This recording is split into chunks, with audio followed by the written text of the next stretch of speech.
Why can 5 seconds of phone checking sometimes feel more insulting than 5 minutes of silence? Think about a familiar situation. You're sitting with your partner. You start telling them something. Maybe it is something important. Maybe it's just a story about your day. And halfway through your sentence, their phone lights up. They look down. Just for a few seconds. They say, "Sorry, go ahead." But something has already changed. You continue talking, but now you're wondering. Are they actually listening? Did I interrupt something more important? Do they care about what I'm saying? And sometimes, before you even realize it, the conversation turns into an argument about the phone. You are always on that thing. You never listen to me. Can you just put your phone down?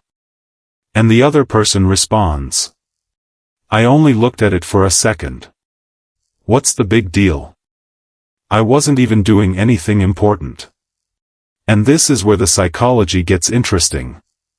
Because the argument may be about the phone.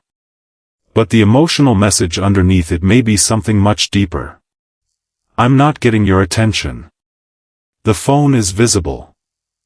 The emotional meaning isn't. A smartphone is an incredibly easy object to blame. You can see it. You can point at it. You can count how many times someone checks it. But relationships don't operate on screen time alone. They operate on attention, responsiveness, expectations, and emotional meaning. This is one reason psychologists use the term partner phubbing. Phubbing combines phone and snubbing. Partner phubbing refers to using or being distracted by a phone while you're with your romantic partner. James Roberts and Meredith David helped establish the concept in relationship research with their 2016 study on partner phubbing.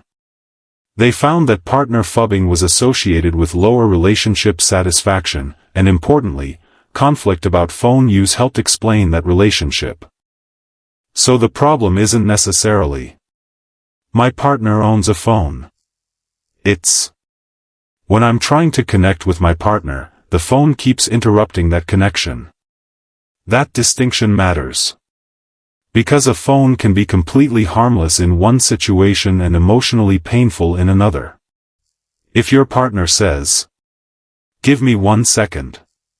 My daughter is calling." You probably understand. If they're checking an urgent work message while you're waiting for an important appointment, you may understand that too. Context changes meaning. But imagine you're sitting across from your partner at dinner. You are telling them about something that has been bothering you. They pick up the phone. Scroll. Put it down. Pick it up again. Look at a notification. Scroll again. Now the phone isn't just a device. It has become a competitor for attention. And psychologically, that can feel very different. When interruption starts feeling like rejection. Human beings are extremely sensitive to social attention. We notice when someone turns toward us. We notice when they listen. We notice when they stop listening. And we don't just observe these behaviors. We interpret them. Your partner doesn't have to say, "I don't care about what you're saying." Their behavior can sometimes communicate that message indirectly. That doesn't mean the message is actually true. That's important. Your partner might simply have received a notification. They might have developed a habit of checking their phone automatically. They might be bored. They might be anxious. They might be responding to work. Or they might not even realize how often they are doing it. But the person on the other side doesn't experience the behavior as a psychological explanation. They experience the interruption. And then their brain tries to explain it. Why did they choose the phone instead of listening to me? That question can be surprisingly powerful. Because attention is one of the ways people experience responsiveness. When you speak to someone you love, you're not only transferring information. You're looking for some evidence that your inner world matters to them. A response. Eye contact. A question. A reaction. Some indication that they are mentally there with you. When the phone repeatedly interrupts those moments, the partner may experience less responsiveness. And once responsiveness drops, emotional closeness can begin to suffer. The research is bigger than one couple. This isn't simply a popular psychology idea. Research on partner phubbing has grown substantially. A 2025 meta-analysis combined 52 studies, 58 samples, and nearly 19,700 participants. The researchers found that partner phubbing was associated with lower relationship satisfaction, lower marital satisfaction, lower intimacy, lower romantic relationship quality, and lower partner responsiveness. It was also associated with greater conflict and jealousy. That's important. Because it means the pattern isn't simply phone use annoyance. The relationships between these variables appear much broader. Less perceived responsiveness. More conflict. Less intimacy. Less satisfaction. More jealousy. But we need to be careful here.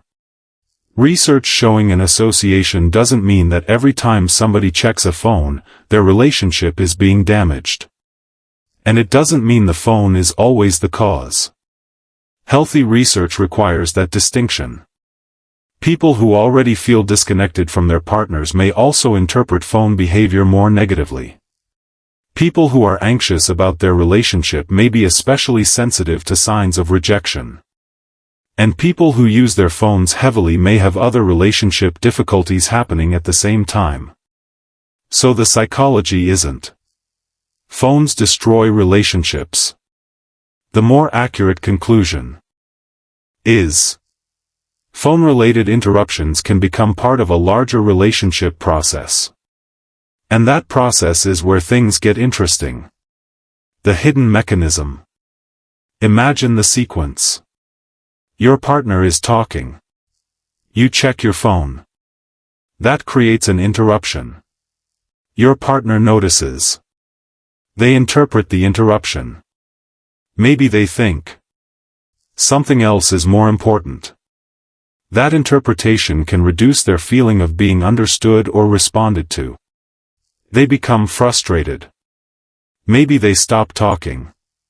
Maybe they make a sarcastic comment. Maybe they reach for their own phone. And now you feel criticized. So you become defensive. I only checked it for a second. Your partner becomes more upset. You always say that. And suddenly you're no longer talking about whatever the original conversation was about. You're talking about the phone. That's the cycle. Interruption. Interpretation. Emotional reaction. Conflict. Defensiveness. And eventually, dissatisfaction. Roberts and David's original 2016 research is particularly relevant here because their findings suggested that cell phone conflict helped mediate the relationship between partner phubbing and relationship satisfaction. In other words, the phone can become the doorway through which a bigger relationship problem enters. But here's the surprising part. What if the amount of phone use isn't actually the most important thing? A 2023 study by Catherine Carnley and colleagues looked specifically at the difference between perceived partner phubbing and a partner's reported or enacted phone behavior. Their findings were interesting. People's perceptions of being phubbed were associated with lower day-to-day relationship quality. But the partner's own reported enacted phubbing was not similarly related to relationship quality. The researchers concluded that perceptions of partner phubbing may matter more than the objective amount of phone behavior, while also emphasizing that more research is needed. Think about what that means. Two couples could experience the exact same phone behavior differently. In one relationship, "Sorry, I just got an important message. No problem. And the conversation continues. In another. Sorry, I just got an important message. Of course you did. And now the emotional temperature has changed. The difference isn't necessarily the phone. It's the meaning attached to the phone. When the phone becomes a symbol. This is why arguments about smartphones can become surprisingly intense. Because the phone can become symbolic. It can represent. I don't matter. You aren't listening. You aren't present. Other people are more interesting than me. Work is more important than our relationship. Your phone gets your attention before I do. And sometimes those interpretations are unfair. But sometimes they're revealing something real. Maybe the couple already has a problem with emotional responsiveness. Maybe one partner has been feeling ignored for months. Maybe conversations have become routine. Maybe affection has decreased. Maybe the relationship has become more like logistics. Did you pay the bill? What time are you coming home? Who's picking up the groceries? Did you call the doctor? And then one partner checks a phone during dinner. Suddenly the phone becomes the visible symbol of everything that has been missing. That's why telling someone it's only a phone may completely miss the point. The partner may not actually be asking for less technology. They may be asking, can I still reach you? And there's another trap, retaliation.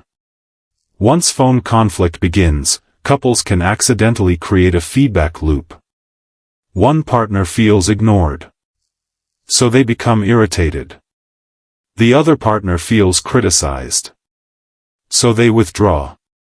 The first partner feels even more ignored. So they complain more. The second partner becomes even more defensive. And eventually, both people start using their phones more during interactions. Sometimes intentionally. Sometimes unconsciously. Fine. If you're going to be on your phone, I'll be on mine. Now the phone isn't simply interrupting the relationship. It's becoming part of the conflict itself. Research has found associations between partner phubbing and conflict, and other studies have examined pathways involving intimacy, responsiveness, jealousy, and conflict over phone use. This is why simply arguing over screen time can fail. You're trying to solve the visible behavior without addressing the emotional process underneath it. But don't turn this into a phone morality story. There is an important balance here. Phones are not inherently bad for relationships. Modern couples use phones to communicate. They share photos. They coordinate schedules. They support each other during work. They send affectionate messages. They maintain relationships with family. Sometimes one partner genuinely needs to be available. And sometimes checking your phone for 5 seconds really is just checking your phone for 5 seconds. Not every glance means rejection. Not every notification is a threat. Not every moment of distraction is evidence of emotional neglect. The psychological question is not, does your partner ever look at their phone? That's an impossible standard. The better question is, what happens to the relationship when the phone enters the interaction? Does your partner acknowledge you? Do they come back to the conversation? Do they explain when something is important? Do you feel that they are generally responsive? Can you talk about phone use without immediately attacking each other? Those questions tell you much more than simply counting how many times somebody unlocks their screen. The real issue may be responsiveness. This is probably the most useful idea in the entire topic. A relationship doesn't require perfect attention. Nobody can provide that. People get tired. People get distracted. People have responsibilities. People sometimes need to answer a message. Healthy relationships aren't built on never looking away. They're built on reconnection. If your partner looks at their phone and then says, "Sorry, you were telling me about your sister. What happened?" That's different. They've returned. They've demonstrated that the connection still matters. But if every conversation is repeatedly interrupted and the partner never comes back emotionally, the issue becomes much larger than the phone. It's about responsiveness. It's about whether the other person feels heard. And research on partner phubbing specifically identifies diminished responsiveness as one of the relationship outcomes associated with phubbing. So what should couples actually do? The first step is to stop arguing only about the device. Instead of, "You're always on your phone," try describing the emotional experience. For example, "When we're talking and you start checking your phone, I feel like I've lost your attention." That's different. You're not accusing the other person of having bad intentions. You're explaining the effect. And the person on the other side can do something similar. Instead of, "You're so controlling about my phone," they might say, "Sometimes I check it automatically without realizing I'm doing it." Now you're discussing the behavior rather than attacking each other's character. And couples can create simple agreements. Phones away during certain meals. No scrolling during serious conversations. If something urgent comes in, explain it. If you have to interrupt the conversation, return to it. These aren't technological rules. They're attention rules. And attention is one of the currencies of intimacy. The bigger psychological lesson. Maybe that's why 5 seconds of phone checking can sometimes hurt more than 5 minutes of silence.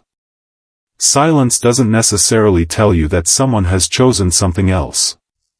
But an interruption can create that impression. The phone becomes visible evidence of a choice. You could have been listening to me, but you looked at something else. Again, that interpretation isn't always accurate. But emotions don't respond only to facts. They respond to perceived meaning. And that's why the healthiest conversation about phones isn't, "How many hours do you spend on your phone?" It is, "How do we experience each other's attention when we're together?" Because your partner may not actually be asking you to throw your phone away. They may be asking for something much simpler. "Look at me. Listen to me. Come back to me. Let me feel that when we're together. I'm not competing with a screen for your attention." The phone may be the object you're arguing about. But the real issue may be something much more human. Responsiveness. Connection. And the feeling that you still matter to each other. And perhaps that's the question worth asking the next time your phone becomes the center of an argument. Are we really fighting about the phone, or are we fighting about what the phone seems to say about us? Because sometimes the device isn't the real problem. What it signals is